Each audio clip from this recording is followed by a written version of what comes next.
The Gallipotins make magnificent sweaters.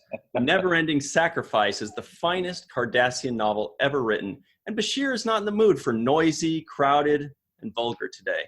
Hey, everybody, and welcome to The Seventh Rule with Cirroc Lofton.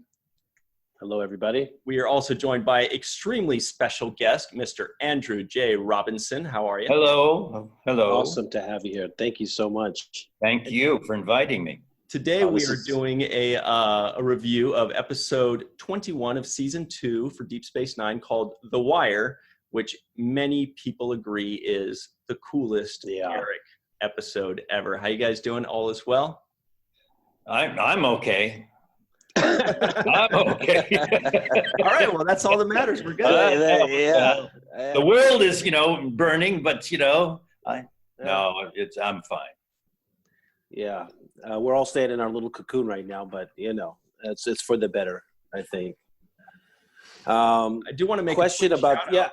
1 second. Oh yeah. Question about that artwork in the background. We're gonna forget. Was question for you.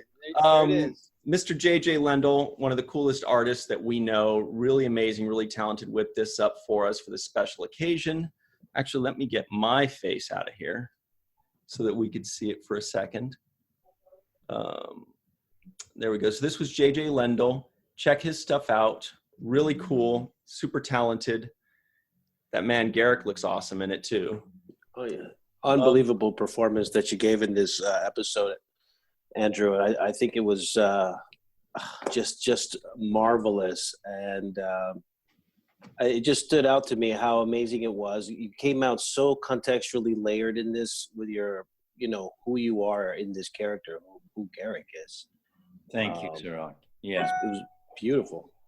No, I was thinking about The Wire today, knowing that we were going to do this, and it's in terms of film performances. That there's nothing I'm more proud of than that one. It's like I can count on one hand the performances I've given, and I've said this before that if the people discount or at least the industry, I should say, not people, our industry tends to discount sci-fi, stuff like this that somehow. Right. Really good work, and not just acting. I mean, the writing. The Robert Hewitt Wolf, who wrote this episode. I mean, it's those long speeches and the way he balanced them, and the way one progressed to another, and how the stories kind of sort of flowed along. I mean, it's great writing. Absolutely. What Cirroc initially said kind of made me think of something, Andy. Do you feel like you got a slightly better grasp of the character upon reading that script? Because it seemed like you had, from the very first episode, a complete 100% grasp on the character. I thought you fell off your chair, Cirroc. Yeah, no, it's this stand that I have that is. Man, you gotta stop drinking in the middle of the day. No, but anyway, yes. I'm sorry, Ryan. That's okay. We're getting a grasp of Cirroc's character now too. No, that's perfect. That reminded me. That was something that Aaron would have definitely not let go by. So I'm glad that you got me. God. No, I'm glad you got me. It was a good reminder of the tomfoolery. But no, go ahead. I'm sorry to interrupt you, Ryan. Not at all. So it did seem like you and others like Renee and Armin, it seemed like on day one, you already had your character fleshed out. And so I was wondering if you felt that way, or if upon reading the script of The Wire, it kind of helped you to get an even better grasp of the character, like more developed. There's no doubt. I mean, it helped enormously, even though, basically how it helped, ironically, it's like to find the truth of the character with all the lies, and with all the fabrications and all the stories. But again, it comes down to the writing. I mean, I actually had the character when I auditioned for him. And that's why I got the job. And that happens, as Cirroc knows. I mean, that happens so rarely, that you walk into a room and then bang, you hit it. And yeah, it's like, and it's a mysterious thing, you know. I mean, the writing has to be good. I mean, if the writing is shitty, then that, forget about it. But if the writing is good, then there is the chance that you can there's a confluence that suddenly, you know, you and this character sort of like come together in this place, and then bam, you're there. But certainly The Wire, I mean, because there was so much, you know, and you know, I hesitate to call it information, because he was basically just desperately trying to maintain his cover, and so like there were there were some things that were true, most of it was not true, and he was just delirious in terms of like, you know, how he was trying to cover himself. Yeah, what I took away from it, because I see you in the first kind of opening of Garak and the introduction of his character. The charm and the wit and the mystery were the things that got me intrigued about who Garak was. You had this charm about you. You had this mysterious kind of what is he about? And in this episode, what I see is even a deeper layer of this. What's troubling you, and you know what's inside, and why you're here, why you're at DS9, how you feel about being there. I mean, you gave one line. I think you said, I thought I was supposed to be the spy, which I really liked the way you. Right, I forgot about that. I like the way you said that. It was like you're starting to see him kind of peel back and really reveal, you know, who this character is in this episode. But it's that the dynamic of like, he is revealing, but he's so desperately trying not to, and it's that training that he had. I mean, anybody who's been trained, you know, to like maintain, you know, to the death your secrets, and yet it was. I'm reminded just now. Once I was directing a play. And I, in the middle of during the play, there was a terrible flu epidemic that was going on. The play was in Florida, in Miami, and I didn't feel well that day. And so, but I went to rehearsal, and I'm working with the actors, and I started talking. And this is before Deep Space Nine. This was like in the about 1990, and so.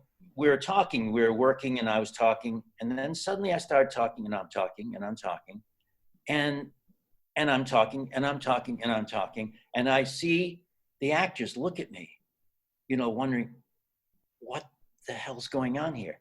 Because what I was saying was making absolutely no sense. No sense at all. And I was burning up, but I couldn't stop talking. And that, you know, and that's kind of like what was going on with Garak in that thing. Cirroc, well, you know what I love saying. I was just gonna say, Cirroc, thank you for not saying that's Ryan every day. I felt it coming, and it didn't. And I was like, cool, thanks, man. Anyway, sorry, that's how I feel working with Ryan. I'm glad you said it for me. Thank you. No, but you know, the thing about it is like he's constantly lying, but telling parts of the truth. Yeah. Right. Well, you know, one of the things I learned about Garak was that, you know, I learned people who lie to me, like for instance, Trump, who's always lying. I mean, who never stopped lying. I mean, but so the thing is, what I've learned is that, wow, I can find out about a person through that person's lies. Right. I can find almost more than, can you imagine if Donald Trump tried to start telling the truth? Then I'd get nervous. I think, oh, whoa, Jesus. Well, you wouldn't believe it either. No, I wouldn't believe it. I would have no idea who this guy is. No, but no, go ahead, Ryan. No, I love the way it kind of peels back. So, and then what about this friendship with Bashir?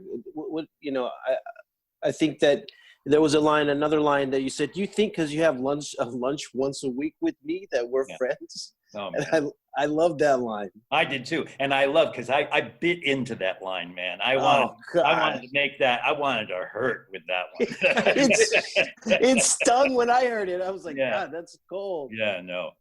Right. And that's, and the irony, of course, is that's why old Andy Robinson got the job in the first place. It was because they were looking for, a relationship for, Dr. Bashir to have.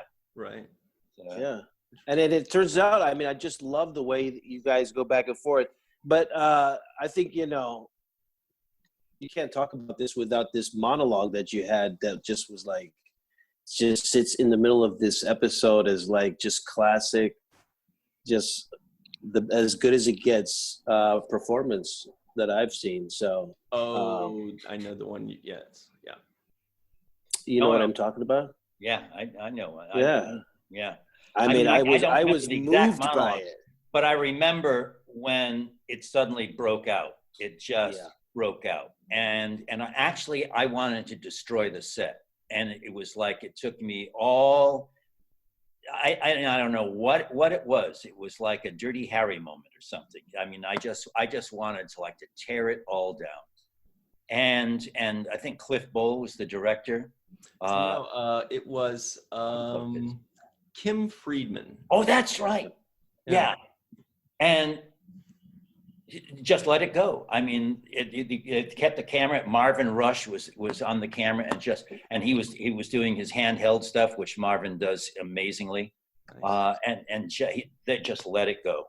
And it was, and it was, again, it was like, as I said, I've never been prouder of anything in my life.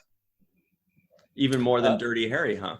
As much as Dirty Harry. Wow. As much. It really is. I mean, and I don't say that lightly, because it was like, it was, I mean, it took a lot out of me, which those things do, because something, again, it's a mysterious, I don't understand it myself, just something gets, because the thing is that people think we play characters. We don't play characters. We play ourselves playing a character. It's like Cirroc Jake doesn't exist. Garak doesn't exist except on a page. It's Cirroc and it's Andy that you're seeing there. Mm-hmm. And again, when the stars are in the right place and things sort of like line up, suddenly it's like it's you, and it's a part of you that comes through that character that brings that character to life. But it's always Andy and it's always Cirroc. There's a metaphor there with what you said earlier about somebody that's always lying. You can pick the truth in there. It's almost like, as an actor, these lines are kind of like the made up stuff, but yourself, that's the truth. Always. That's shining out. Always. It's the difference. If somebody thinks that they're Hamlet, I mean, or that Hamlet is the person that's performing, and the actor is not there, they're deluded. They're totally deluded. The reason we watch actors is because we're watching that person channel that information that's called Hamlet, or it's called Jake, or that's called Sisko, or whomever. Yeah. That's an interesting point, because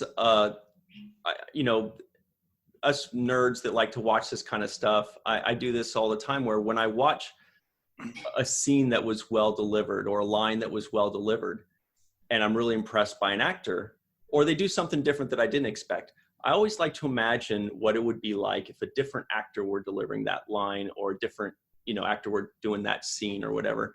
And that just gets us to appreciate the casting of Deep Space Nine so much more, because it's hard to imagine any actor delivering lines or doing scenes or portraying characters better than the ones that they currently. Up and down the line, that cast was perfect. And I think that's, I think the other shows are fine. The actors were lovely in all the other shows, but this show, man, it was nailed from beginning to end. And especially with, my feeling was, with the characters like myself, who were the recurring characters, and Jeffrey and all of the, so many. I mean, that just came through. Aaron. I mean, it was like it was beautiful. It was like a repertory company, really.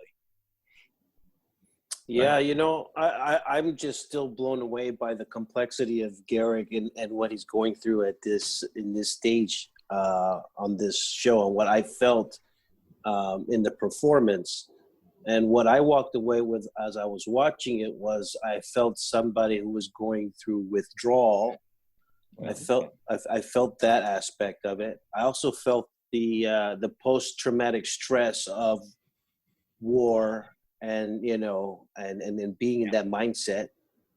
And then I also felt another thing about this personal thing of just the single act of letting these Bajorans go, right? These children, and feeling guilty about letting people live, essentially. Boy, that was the one. That was the trigger for me, Cirroc. Right on. That's so right on what you just said. And yeah, I come from a lot of alcoholism in my family, and I mean severe shit, and families that were ruined, or parts of our family that were just decimated because of that. And there was frankly, there was a time when I thought I was going to go down that path.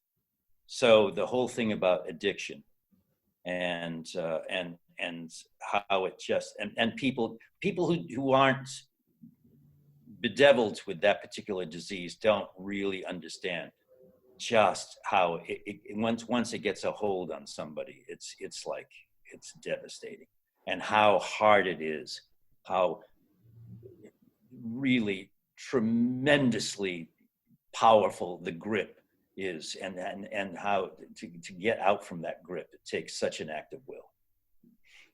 Yeah, you definitely had a lot to draw from with that. Yeah, absolutely. That's, I mean, to piggyback off that, I've had some people very close to me that had addiction, specifically alcohol and other things, and being fortunate that I don't have that gene or that disease or whatever it is, it's really an eye-opener when you can actually see and experience just how powerful something like that is to make people do and say and think and believe the things that it does.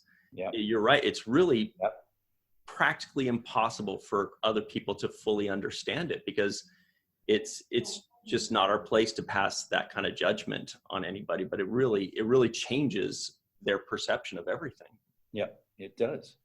It does. Yeah, I grew up like that. My father was dealing with addiction, and I remember visiting him in rehab facilities and things of that nature, and it tore our family apart. And that's why I understood where this character was coming from so much, because I've seen those kinds of lashing out firsthand. And one of the things that people going through these kind of withdrawals or being confronted by intervention, they really tear at the people that are trying to take care of them most, right? They want to destroy that person. That's right. And I felt that here. You came at Bashir like you wanted to make him feel worthless, wasted time. You shouldn't have had any faith and trust in me, and I don't care about you at all. Yeah, but all the shame you're feeling, all the shame and the guilt, you just want to get off me, and Yeah. So that was just a really impactful thing. And I'm sure that when you go and you do conventions that people are asking you, I'm sure that people that have dealt with addiction in their own life have questions for you about, how that impacted their life, or maybe comments about how. No, not really. Because the thing about addiction is that it's the shame. You can get past the addiction, but the thing that's underneath that addiction, the shame, is like, that's forever. That's always there. That's always like something that has to be dealt with, and so people don't talk about that, That, the people who come up to me and thank me the most are people who are gay, Right. who have been closeted. And because back in the early 90s, like this was one of the, certainly in the sci-fi world, this is, one of the few guys who was sexually ambiguous, Garak. Mm-hmm. Right. But in terms of the addiction thing, not much. It's interesting. It's interesting you should say that. Yeah.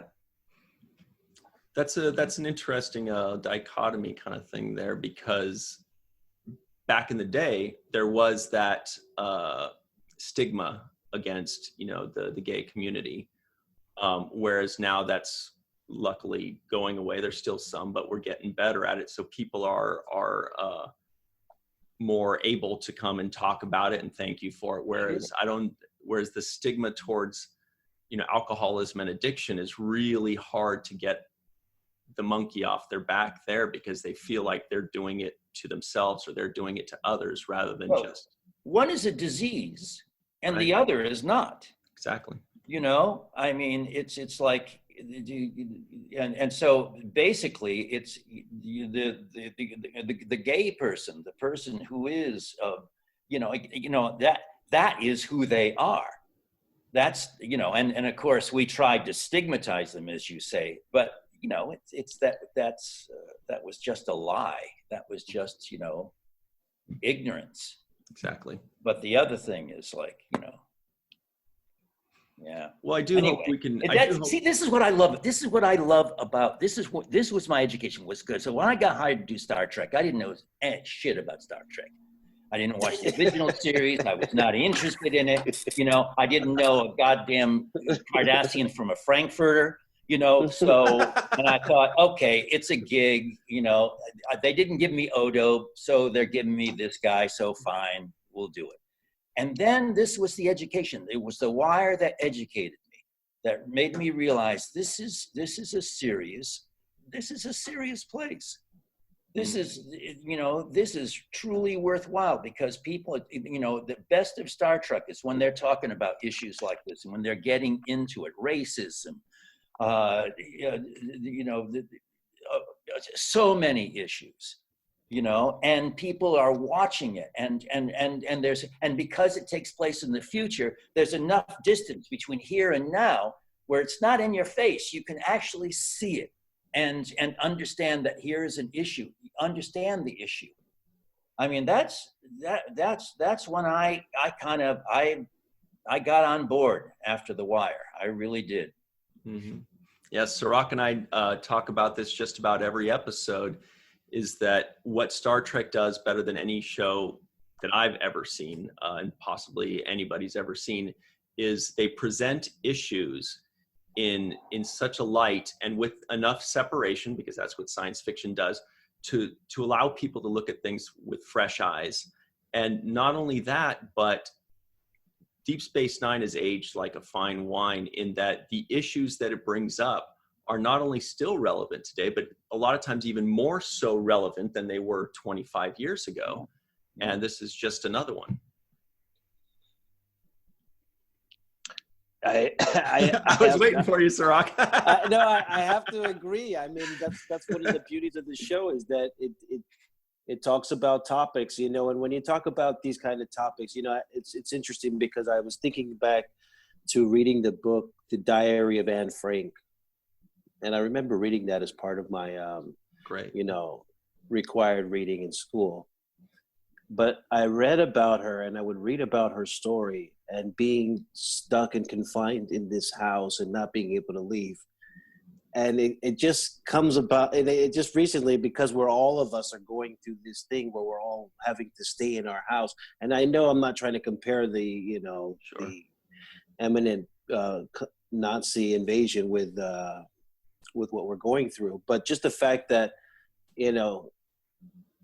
these kinds of stories have themes that are timeless, and all of us have these kinds of stories that are timeless, that just ring a bell no matter where it is and who you are, what you hear it. That's what I mean. Yeah, no, of course. And listen, it takes a process. I mean, National Socialism, Nazism just didn't spring out of nowhere. It was guys with torches saying, we will not be replaced in Virginia.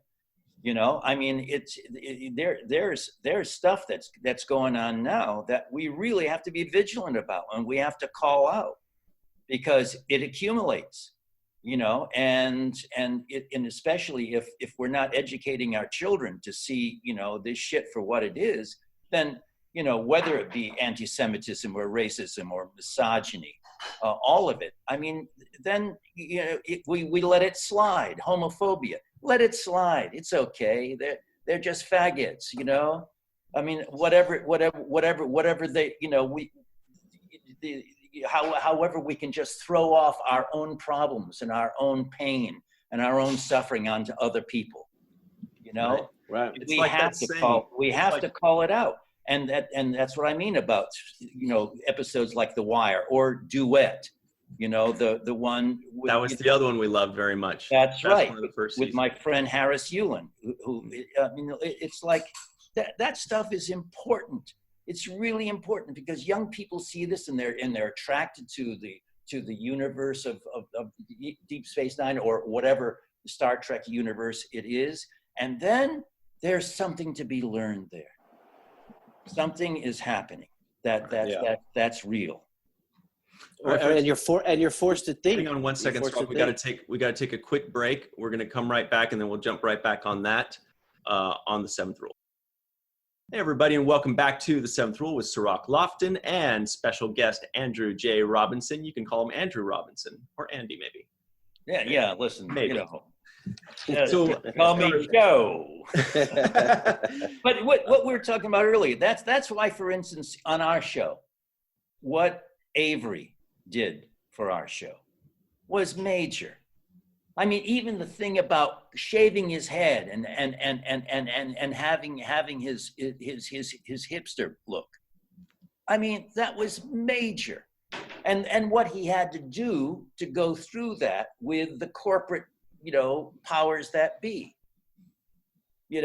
but he hung in there. And it takes a price, it exhausted him, I know. And the flack that he got from that. But he also understood the opportunity to tell these stories and how important it is for us to show up and represent in these moments. And when you're working with the cast like what we had, when you have this much talent on the set, it's actually a pleasure to do these performances, especially when you have this writing involved. There's the line I wanted to bring up was never tell the truth when a lie will do. That's right. You know what I was thinking, Rock, when he said that line, I was like, that reminded me of the rules of acquisition that we have for the Ferengi. This should be the rules of obfuscation.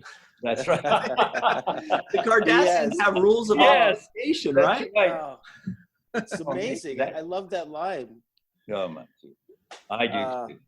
Yeah, so I mean, and also never tell the same lie twice. I mean, these are fabulous stuff. Yes, we have got to start recording these rules of obfuscation. These are obfuscation, absolutely. I think at the end you said so. They're all true. You said even the lies, especially the lies. Especially that, because that's a great title, Ryan. I think the laws of obfuscation that's perfect. I think that's something that the Deep Space Nine writers wrote without even knowing it. They had a set of laws, a code of conduct almost for Cardassians and how they obfuscate, how they, confuse and whatever other words we could use to avoid telling, the truth, especially when any lie will do, as Cirroc says. I think that even though maybe they didn't do it fully consciously, but that's absolutely what they did in creating the Cardassians. And speaking of what Cirroc said when he brought up that line, I do want to say that about a week or two ago, a writer asked me because she hates science fiction. She hates science fiction, but she keeps getting science fiction writing jobs or working with science fiction. So it's like this curse. And she said, what's your favorite line in science fiction. And I said, favorite line or favorite scene? And the funny thing is you were in both of those, Andrew. I said my favorite scene ever was the root beer scene with you and Armin. And Armin has told us about that and how beautiful and amazing that one was. Favorite scene, I think that was the best, not just written, but especially performed, the way you guys the way you added all that subtext to it. But I said my favorite line, and it was that one that Cirroc mentioned. I said, how much of it was true, and you say all of it, and Bashir says even the lies, and you say especially the lies, and she really liked it. And I was like, see, that's sci-fi. You should watch sci-fi, man. And that's what I mean. I learned about lying. I'm a terrible liar myself. I've tried to lie a lot, but I'm a bad liar. And Garak taught me about lies. Truly did. Cirroc, are you a good liar? I used to be, and as I got older, I stopped lying. I didn't see the value in it. It was easier to tell the truth. Yeah, exactly. I got in too much trouble for lying. Yeah, I know. So I stopped lying, and I suck at it now. But I'm good at spotting it. Yeah, no, that's very important. Yeah. Yeah. Ryan. No, I'm joking. Usually at the beginning of our second segment, I forgot we go over the trivioids that didn't make the cutting room floor, which is, at the very beginning, I mentioned the three little pieces of trivia. When I said the Gallipotins make magnificent sweaters, the never-ending sacrifice, the finest Cardassian novel ever written, and Bashir is not in the mood for noisy, crowded, and vulgar today. What I liked about those three was they were all in the first 2 minutes. I was like, what? There was so much good stuff in just the first 2 minutes of that episode. I was like, I got to choose those. These were the ones that didn't make it very quickly. Bashir is a doctor, not a botanist, which harkens back to Bones. DeForest Kelley would always say similar things. Tobin had even less luck with plants than he did with women. Now, the problem with that is, little typo, instead of plants, I wrote pants, but maybe that's why he didn't. That's why I had a problem with pants. So, Quark offers Bashir a little Saurian brandy to go. Odo routinely monitors all of Quark's subspace communications. Quark always makes his clandestine calls after the bar closes at 0200 hours. Hartla is still working the Dabo tables. That was the Cardassian fellow that was. I like that really little conversation about her. Yeah. And nothing about Tarkalian tea, huh? Wait. Chief O'Brien tells Julian he's an infuriating pest, quote, all the time, and I don't listen to him either. And yes, Bashir always drinks Tarkalian tea. Good one, sir. There it is. I got it. No, I wanted to say, though, it was interesting because in this episode, they did mention the Tal Shiar. Right. Which is being brought up now in the new Picard, right? Right. I haven't seen the new Picard yet. Oh, you should. It's fantastic. They had a new episode. That's why I understand it's good. Yeah. Yeah. So, but the funny thing is, the central theme of it is the Romulan Tal Shiar. And in this episode, the Tal Shiar is being mentioned as being second behind the Obsidian Order. The other thing that I wanted to say was the scene that you had with Bashir, and you're laying there and you're confessing to him, and he says something to the effect of, "Why are you telling me this?" And you say, "I need to know someone forgives me." Yes. And I just, going back to excellent writing, but also excellent performance, just it just tickled me because I feel like we're all kind of guilty of that kind of I need to know someone forgives me type of mentality. Yeah. It goes back to the shame thing. It goes back to the shame. I mean, because you feel this is your fault. You feel that you're a weak person. That somehow you're damaged. You're damaged goods. That you've brought this on yourself, and because that's what society like routinely is felt about addiction. In the past, And so you need someone to forgive you. It's, you know, it's okay, man. It's okay. It's okay. Yeah, it's all right. You know, and that's why, oh God, the writing. I mean, for that, because like, believe me, when the episode of The Wire, when it came down to that line, Jesus, that had such meaning for me. Such meaning. It was so beautifully the way that would, you know, how Robert had placed that, you know, I mean, had progressed Garak's story to that point. Because that's the truth. That's the bone stone cold truth. And then the camera pans down to your hands, kind of like clasping, like, you know, like, you know, I got you, and just a little squeeze of the hand. Yeah. And it was just great. I mean, the whole thing, the way the scene flowed is. There was another thing you said, because I was chilly and my stomach was growling. Oh man, he hated how cold it was. It just reminded me of decisions you make under those kinds of circumstances, right? Like your stomach's growling and you're cold. You know, your mind's not thinking the same. You know, you know. Now, Andy, I wanted to ask you, since we're on the topic of the writing, as usual, because I think we can all agree that the best writing of any Star Trek series is Deep Space Nine. I personally believe that. I wanted to ask you, was there a point where the director, her name again was Kim Friedman, where she gave you any kind of notes that gave you like an aha moment? Or did you feel like it was all on the page so well that there really didn't need much direction for it? Yeah, I don't remember, but what I do remember is what I said before, is that,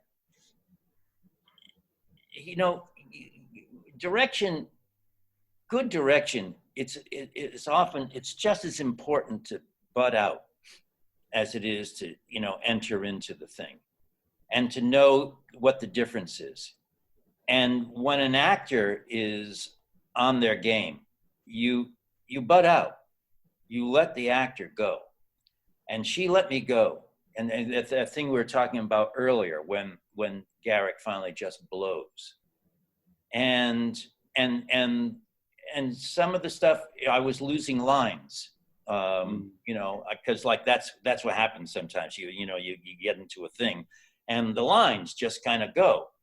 But I knew that I was on a roll, and I didn't want to let it go. And so I was kind of like inverting shit, and, you know, and sort of like taking the text maybe that was supposed to be someplace else. I eventually got it all in, but she just let it go. And I'm grateful when a director has that kind of sense to do that. Yeah, I usually get out of the way when somebody's in their zone. That's right. Exactly. Just leave them alone, let them go, and be hesitant to call cut and reset it back to one. I'm never forget. I was doing this soap opera once, you know, in New York, a soap opera called Ryan's Hope, and I, you know, it's one of these, like, it's soap opera.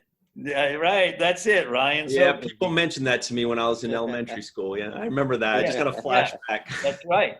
And so of course, in a la soap opera, you know, my character finds out that, you know, his girlfriend's been stepping out on him with some other dude, and so I blow my top, and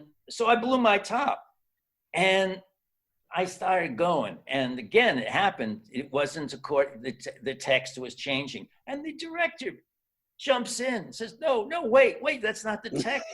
And I remember saying, "What the hell are you doing? Who gives a shit if it's the text or not?" Does it look good? Does it look believable? Yeah, I knew I was there. I was in the zone. I'm in the zone, man. Don't mess it up.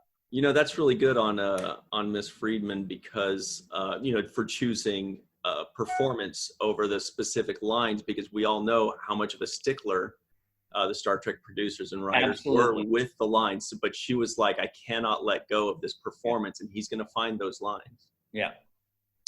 And speaking of the lines, and it's funny because this episode, I kept writing down lines saying best line of the episode. and literally 5 minutes later, I'm like, no, this is the best line. So I have a bunch. But the one that I really thought when you were really trying to sting Bashir, you said, you think I enjoy eating mediocre food and, staring at your smug, sanctimonious face. Sanctimonious, that's right. Oh my God. I mean, that's like the best curse out I've ever seen in I just loved it. I really did love it. And surprisingly, Bashir took it all. Like he just. Oh, that's right. Yeah, he was good about like taking all the slaps in the face and not really flinching. He didn't let it get to it. He didn't get it personal. He wasn't personally affected by it. He knew that you were going through it, so he's like, all right, I guess I'm his punching bag. He was a doctor. Right. He had that. He maintained that doctor objectivity. Yes, he did. Yeah, absolutely. We definitely kind of poo-poo the doctor because he's always chasing after the ladies constantly and being kind of a slime But he deserves nice, his kudos. It's nice to see him this time with the big picture in mind and rising above and saying, let this guy yell at me. That's not what's important. I got to take care of this guy's health and, whatever it is, even if it means we're going to go drinking over in the infirmary real quick. We're going to go have a drink over in the infirmary real quick, buddy. Yeah, I couldn't have done that without Sid. Sid, it was like an acrobat. It was like letting go of the trapeze. It's not, and you're in midair and knowing that the other person's going to catch you, because that's what Sid did. He caught me every time I let go. The back and forth was classic. Yeah. There was another line where you didn't want to go to the infirmary, and so you said you think something to the effect of I'm not going to be on display for the Bajoran amusement. And so there was this pride there, right? You could see that Garak was still holding on to his pride. Like, I'm not going to be paraded down and take the perp walk down to your little infirmary and have everybody thinking I'm sick. Well, my Garak was very vain. He was totally vain. That's why the threads had to be just right. Oh man! He did not want to be caught with a hair out of place. Yeah. And speaking of those threads, just literally, I think you have the best wardrobe of the series. Says the guy with the best wardrobe in the series. No, Garak has the best wardrobe. I literally wear some of those pieces like right now. Oh, some of those jackets, some of those coats, man, were just so. And then you say this line where it's just like it was kind of piercing and it was a little hurt. It hurt me a little bit to hear you say it, but you said living on the station is torture. Yes. And it was like torturing you. Yeah. And it made me just like it hurt a little bit because I think of it as the place where I grew up. No. And I'm thinking. Right.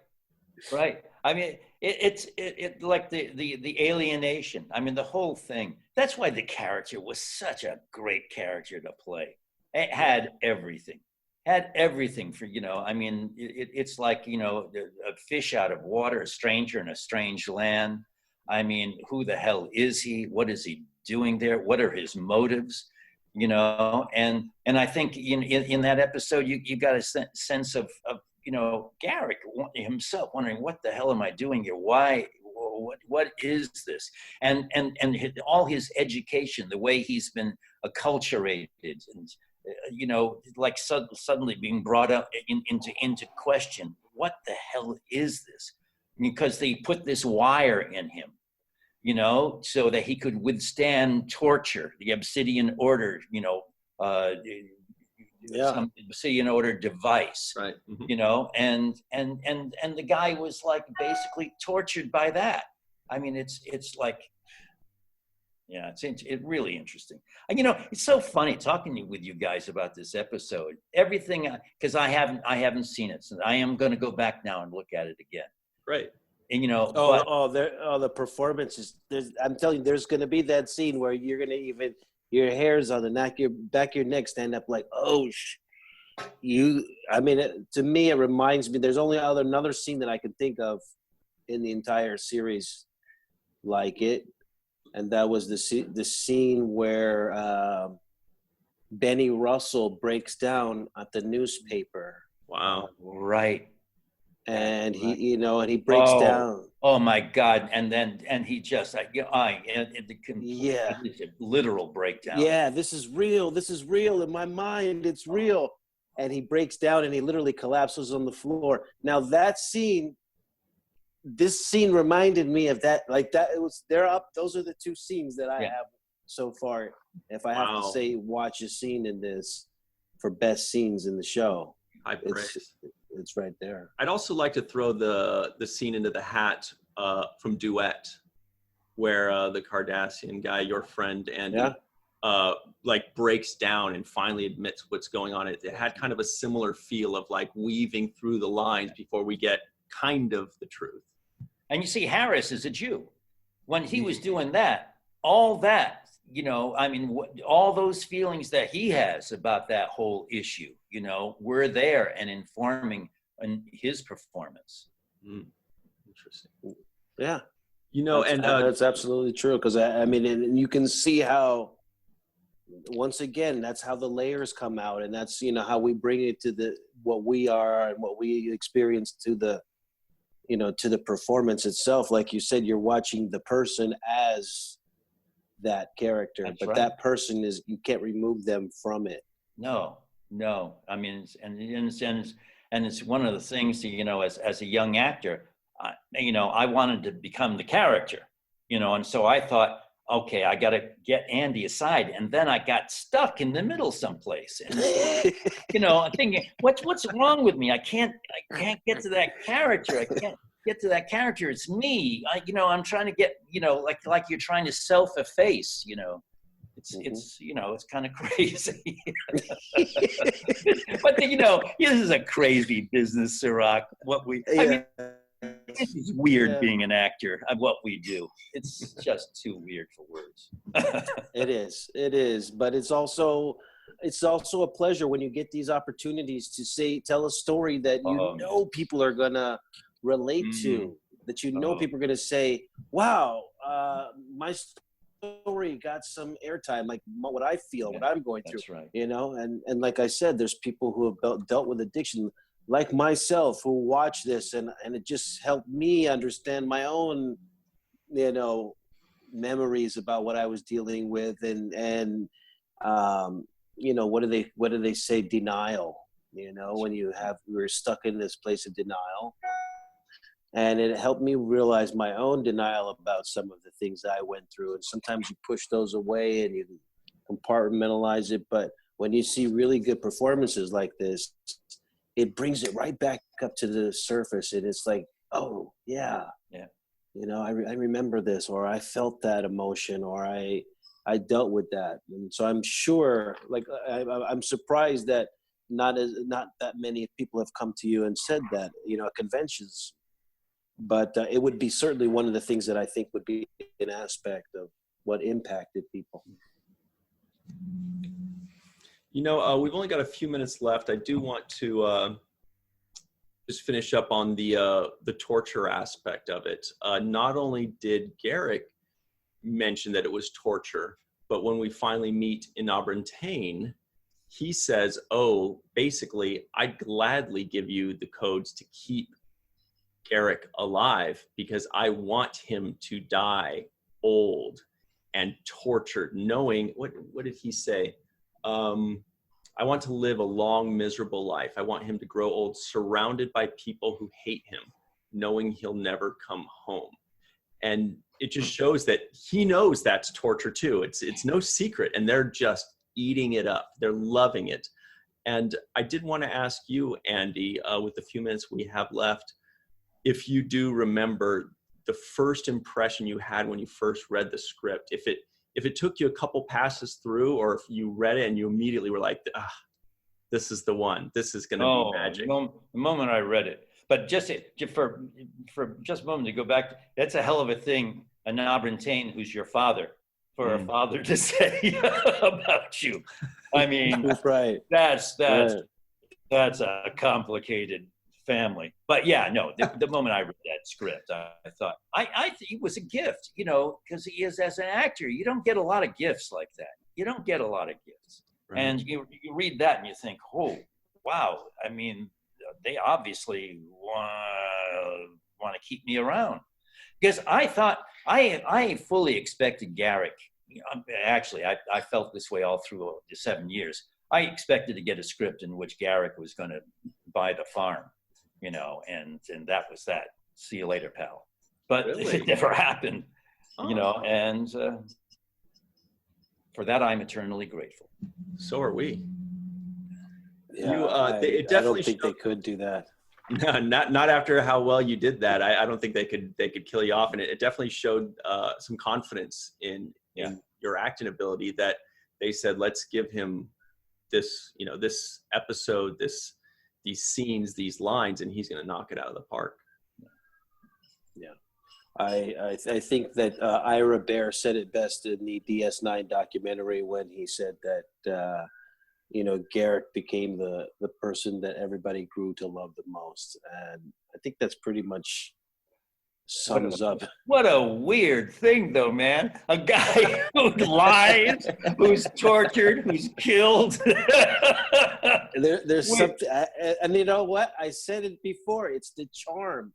Yeah, there's a level of charm that he has that is, people like charm.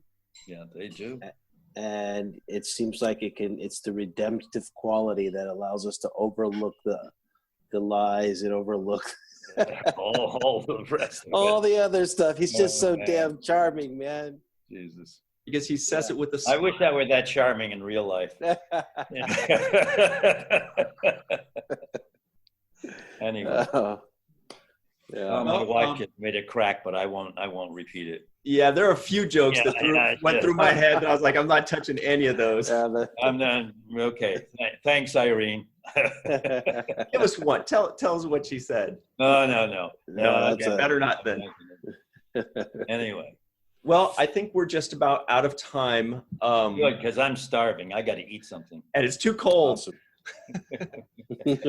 But thank you so much for joining us, Andy. We really appreciate it. We truly appreciate what you gave to the character of Garak and to specific scenes and monologues in this episode.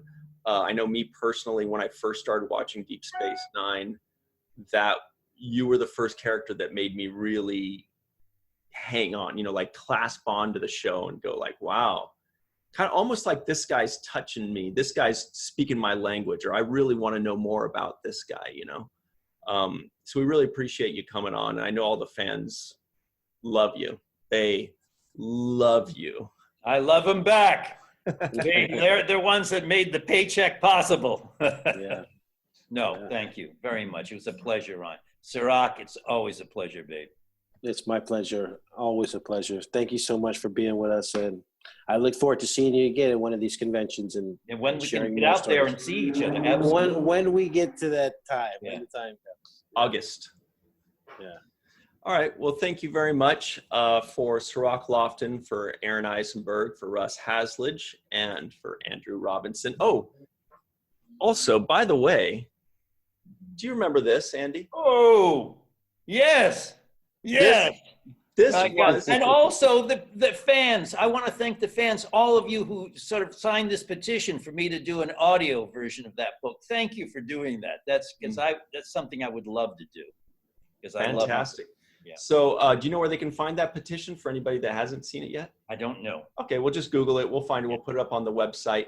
This 20 years ago, I read this. I don't even know where I got it or how, but this was easily, still to this day, the best Star Trek book I've ever read. It was fascinating. It was beautiful. It was amazing. And I was shocked to find out that you actually wrote it, even though it says it right here. I wasn't smart enough to look at the bottom. It wasn't until after I think it was midway through the book, somebody said, "Oh, and you know, that's Garak who wrote it." I was like, "Oh, wow, You don't super say. talented." So amazing job. If anybody hasn't read this book, definitely go read it. I'm sure you can get on Amazon or anywhere. It's awesome. It's fantastic, and you learn not just more about Garak, but also about Dukat and the whole Cardassian society. It's amazing. That was the joy of it. I was able to create Cardassia, really, because nobody had touched that before. So it was great. Fantastic. Well, thank you very much, everybody at home, and always remember the seventh rule. Hey, everybody, and welcome back to the seventh rule. This is the free-for-all with Homer Frizzell, Heather Jordan, Rex A. Wood, Cat R. King, Yvette Blackmon, known as Why Not, Dr. Marie Segal, and Mr. Scotty Baker, writer, producer, director of Fifth Passenger, and also Michael Myers, borrowing the face of William Shatner. So we just had a good conversation with Mr. Andy Robinson about The Wire. And we were talking about some really cool things about our favorite lines and our favorite scenes with Garak and stuff. So that's a good question for all of you. What is your favorite Garak scene or line, starting with, Kat reacted strongly. So we're going to start with you, Kat. Every Garak line and scene. That's it.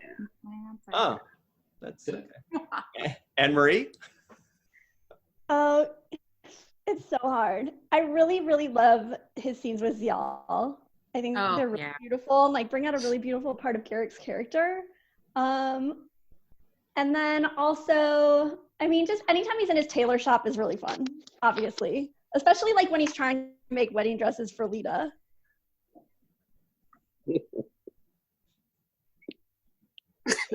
Okay. That's it. Everybody just don't say anything at What all. about Commander Homer Frizzell?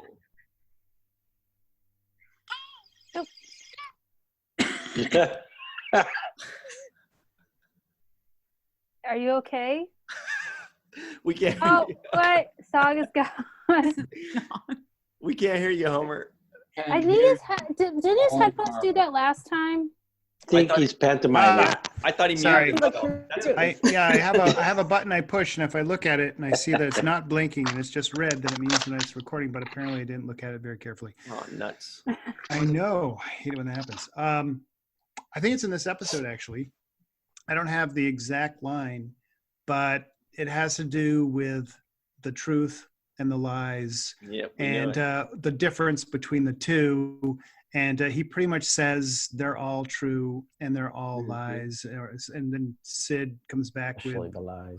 Something. Yes. Yeah. He's, especially, or something like that. And it's like, so now for when Andy Robinson talks about Garak, I don't believe anything that he says completely. So it's actually extended beyond the character into what he says about the character. Right. You and I are in agreement, Homer. That's like some. what I brought up too. Really fast, I have to also Conspiracy add when he levels. talks about Mila, because I think that's really cute when he talks to his like maid from growing up, and I love Mila. Such a good woman Kardashian. Mila Jovovich. So Heather, you had one for us? Yeah, No. that's the Fifth Element. Wait. Scott Baker, what about Fifth Element. You said Mila. Jovovich? Sorry. Okay. I thought you said something different. You notice that one scene, I don't know exactly what episode it is, but he's sitting at the table with Dr. Bashir, and they're like, and Dr. Bashir is like asking him like, what's the truth? And he kind of goes like, and like Dr. Bashir is like still completely confused about everything. Oh, every episode. Wait, you know what's a good one? I just thought of a good I one's think I know the one one you're talking about. I think we reviewed it just a few weeks ago, or maybe a month or two ago, when he said, but the truth is scattered all over it, like pieces on this table or something like that, right, Kat? Oh, that was the one where they like find the Cardassian boy on the station that bites Eric. I think. Right. Right. Is that the one where Odo says you would shoot a man in the back, and Garak's like, it's the safest way, isn't it? That one, pop it and laugh. That's a good line. I love that one. That's a good way to go through life. That's my favorite. That's a good line That's right there. my favorite Garak line. There you go. You wanted an answer. Scott, we've given you enough time to think of one. Are you ready? Well, I wouldn't say like a particular moment, but I love his interactions with Odo because Odo is my favorite character in the show, and so the interactions with him compared to Quark, because Quark is so obvious in being like the foil. Breaking the law and all this sort of thing, and Garak's so creepy, and so yeah, I like that sort of love triangle of them three and the sort of cat and mouse game that they play, you know. Can you tell us what that poster is behind you, Mr. Scott Baker, by the way? Oh, Fifth Passenger, yeah, the film that's directed with, 5 people trapped in an escape pod after their spaceship blows up. Tim Russ, Doug Jones, Armin Shimmerman, Marina Sirtis, Manu Intiraymi, Hannah Hate, Ryan Husk. Darnell Davis. Where is that available? Rico Anderson. It's on Amazon. It is on Amazon Prime right now, yeah. And also various other platforms. Oh, it's in love. Yeah, while you guys are staying at home, check out Fifth Passenger. Yeah. Find it on fifthpassenger.com, and you can watch it anywhere. Anywhere. Rex A. Wood, what do you think? What was your favorite Fifth Passenger scene? Unfortunately, Homer and I kind of always think alike, so mine was the same one that he came up with. when it came to the point of where they were talking about what the truth is, and he comes up with the statement, well, they're all lies and things like that. I think that's probably one of the best lines. It's definitely that my I like favorite a lot. line. Is that same kind of statement there? Yeah, absolutely. Best Fifth Passenger line ever. Moving over to the USS Yvette, what do you think? Well, I always like in the Pale Moonlight. I love him in that because he's so in charge of everything, but we don't know he's really in charge of it.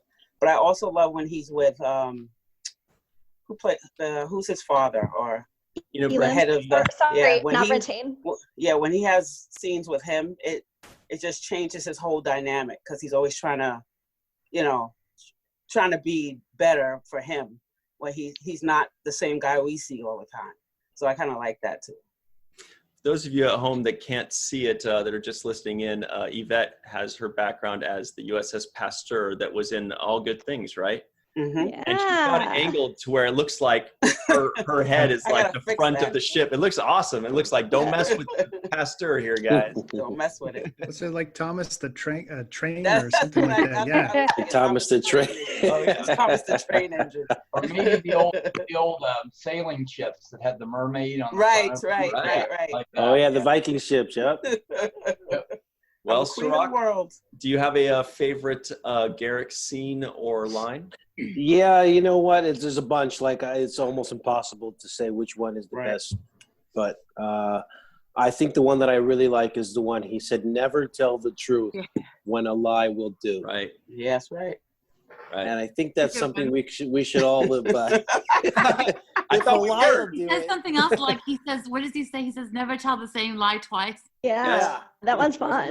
Especially when he talks about Boy Who Cried Wolf, and he loves that story retelling. He's just very calculated. Like you think that he is gonna do one thing, and then he just surprises you and does another. Like correct me if I'm wrong, but I think there was one episode where the station had gotten taken over, and I kind of remember seeing where I can't remember who it was, but it was probably someone from Ops. But they were they came into his tailor shop to get away from whoever was attacking the station, and then Garrett came out of nowhere and helped them.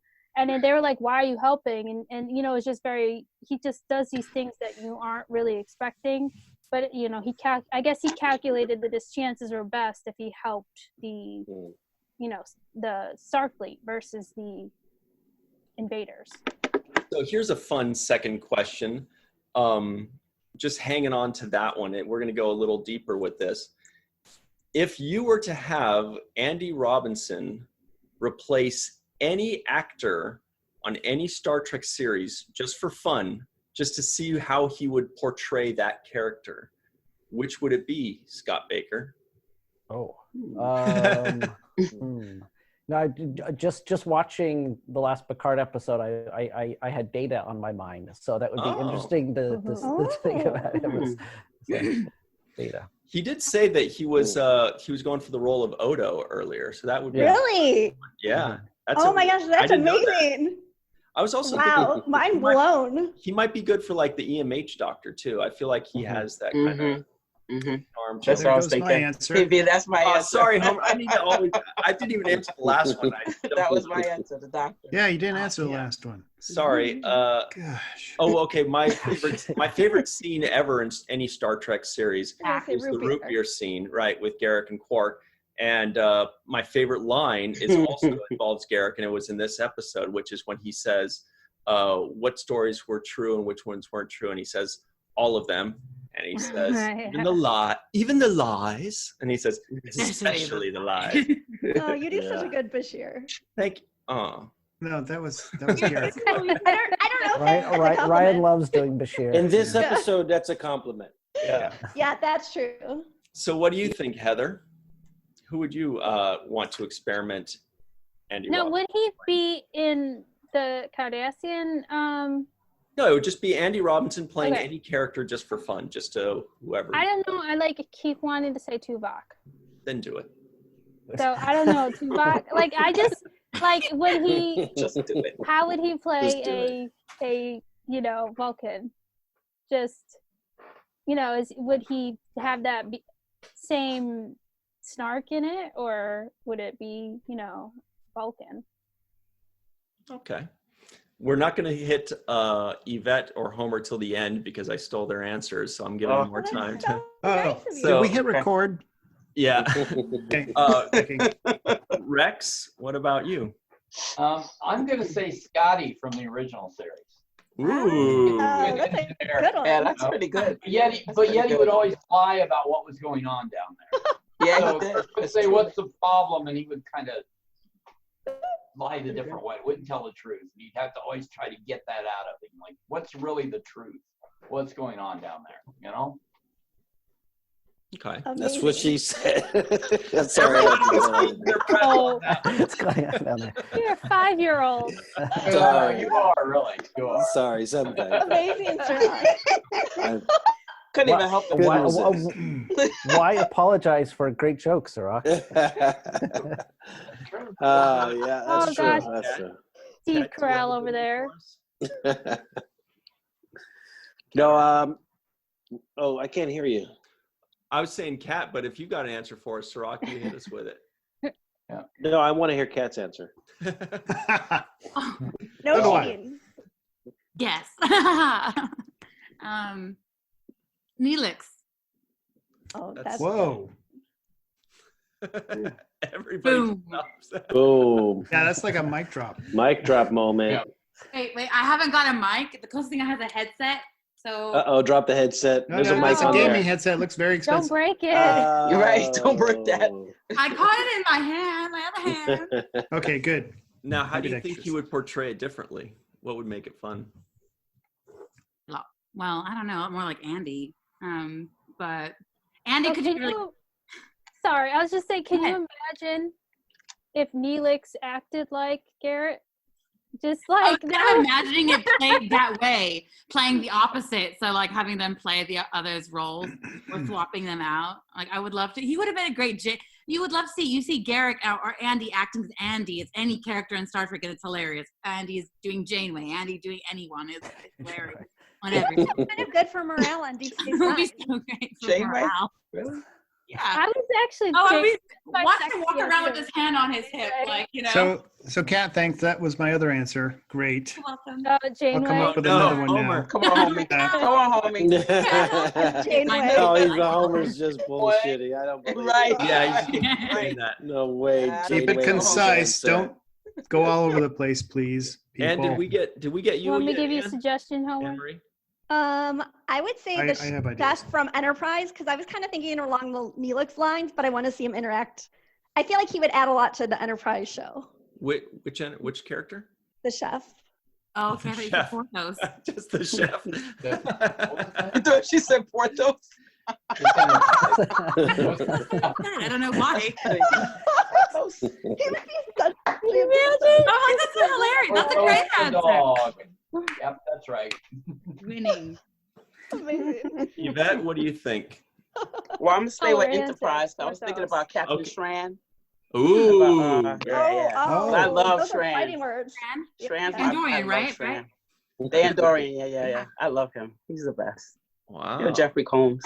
Yeah. Yes, I don't know if I want to get rid of Jeffrey Combs, but I know. still a good one. It'd be really interesting.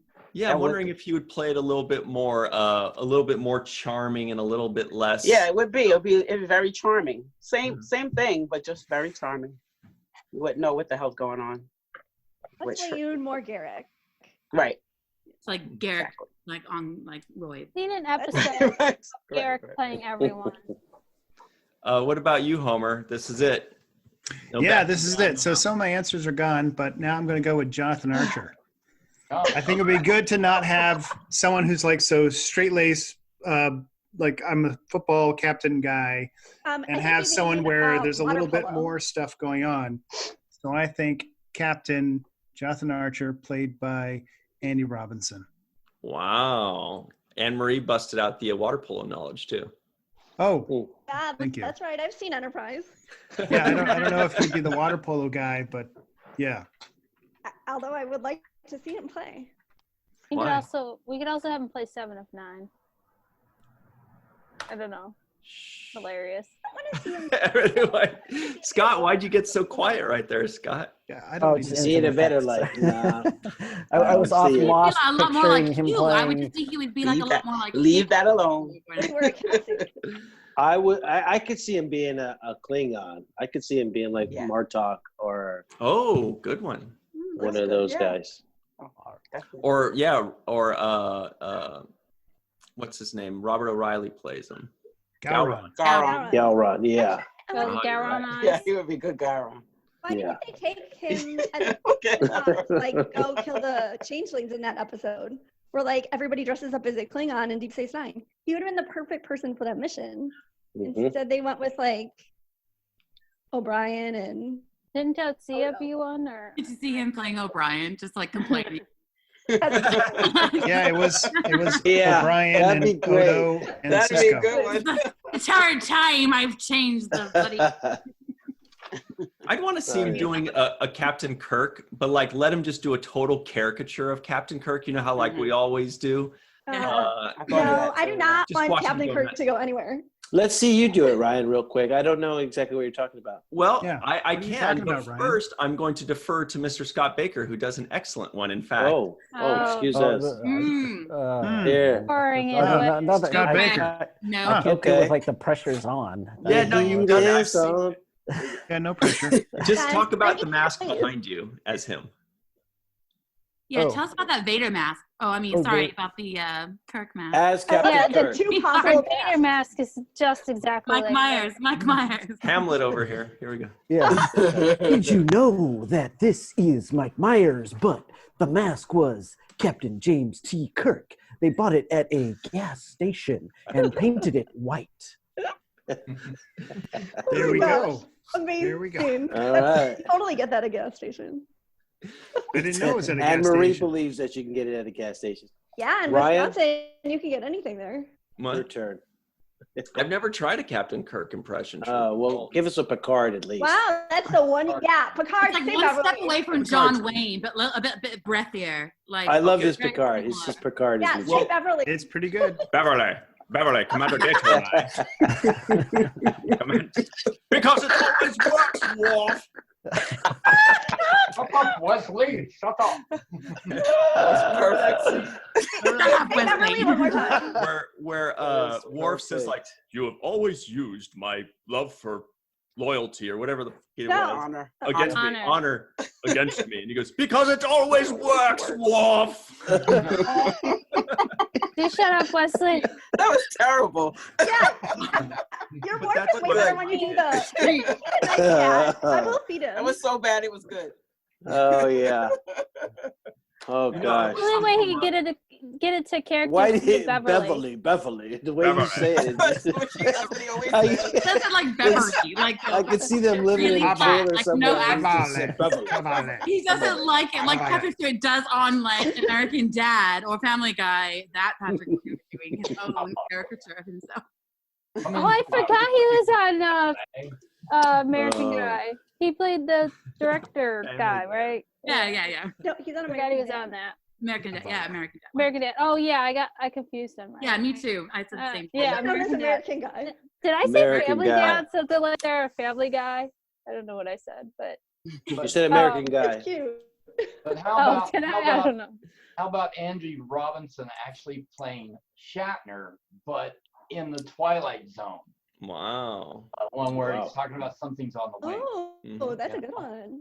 That one might Something be on the interesting. wing. Right, exactly. There you go. I'm lying. It's not. Is there something? I don't know. It's a lie. Maybe it's not a lie. You know, those kind of things. I think that would be good too. There's something on the wing. Anybody else got No, a you shout? already probably. Nope. Well, I know you already probably said it in the main episode, but to make sure to shout out JJ Lendl for the amazing artwork. Oh my God, Riot. his stuff is so And good. Isn't it so good? I asked him at 4:45 this morning. I sent him a message like, "Hey, would you do a wire drawing?" And then by 10:30 a.m., he got back to me with this amazingness. Wow. That looks so legit. I know. so good. And he also did my shirt, the Seventh Rule shirt, and right. you can look for Only him her. on JJ Lendl, JJLENDL.com. JJLENDL.com.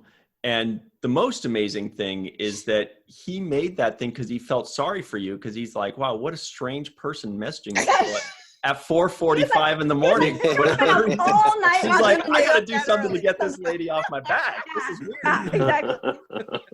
She's up at No, he 4 has a.m. a project right now, like to help with like quarantine isolation anxiety, where if you request an episode, he'll make a poster right away.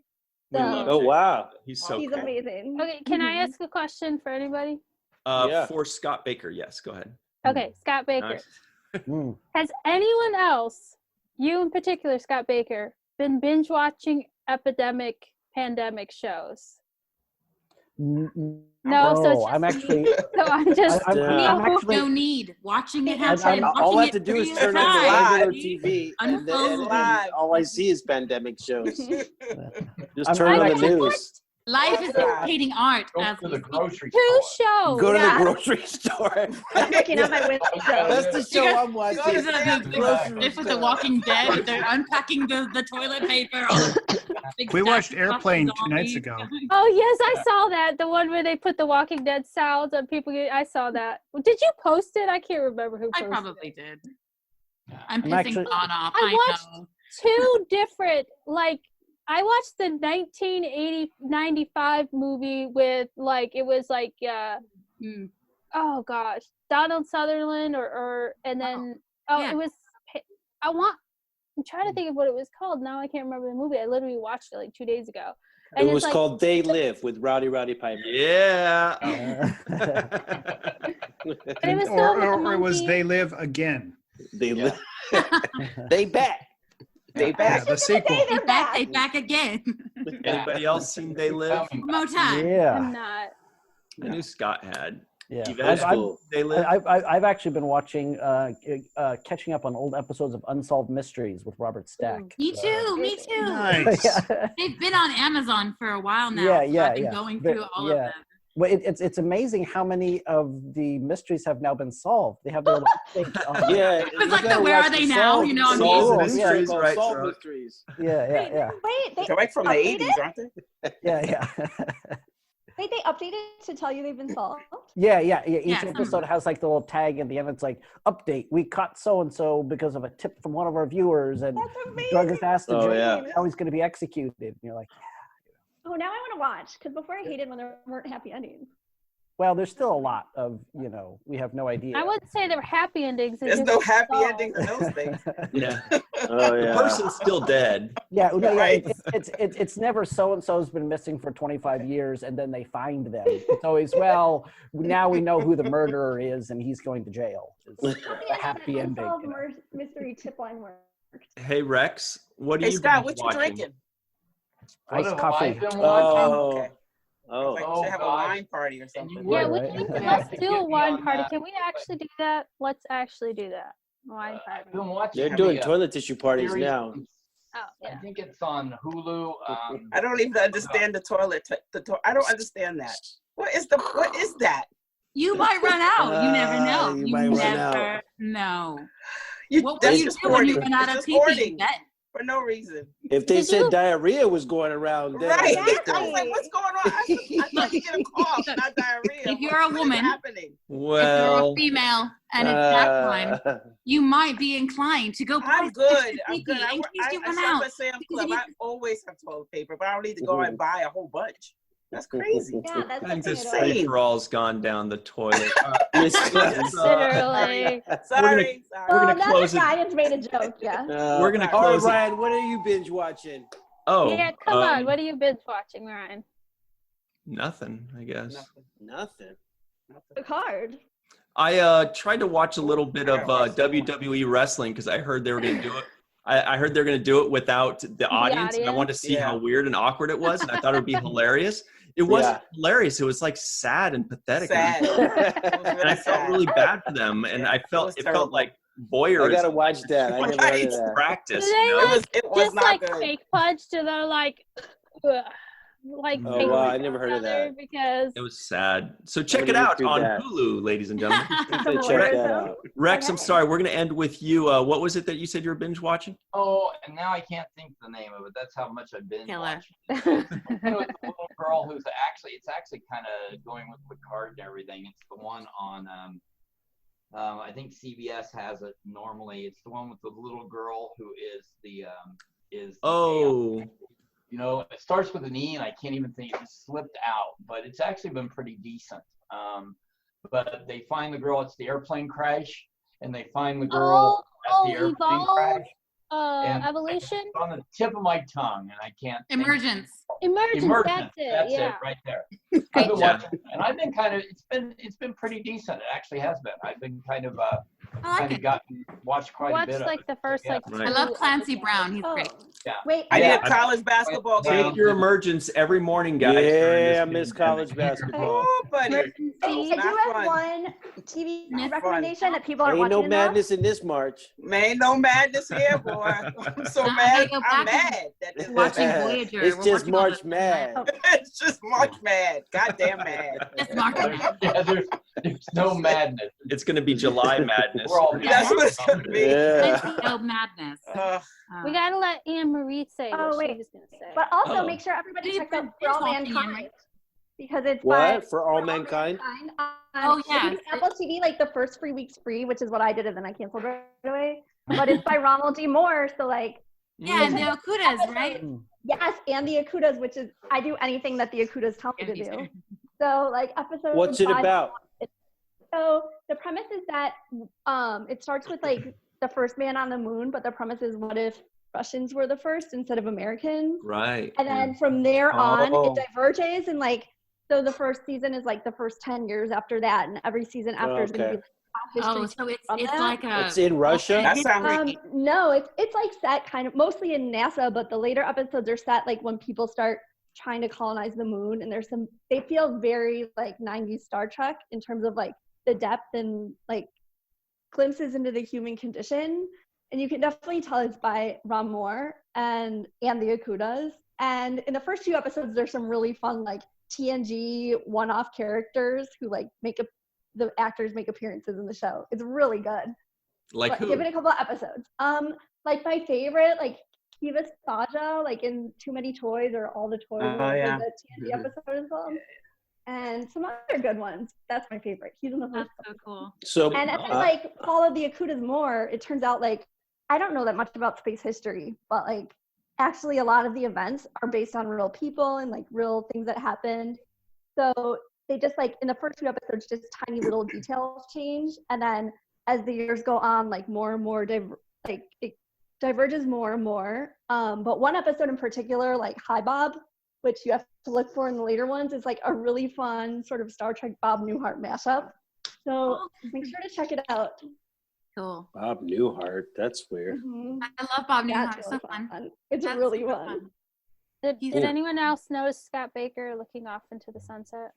No, but I think that Bob Newhart would be great playing Jonathan Archer.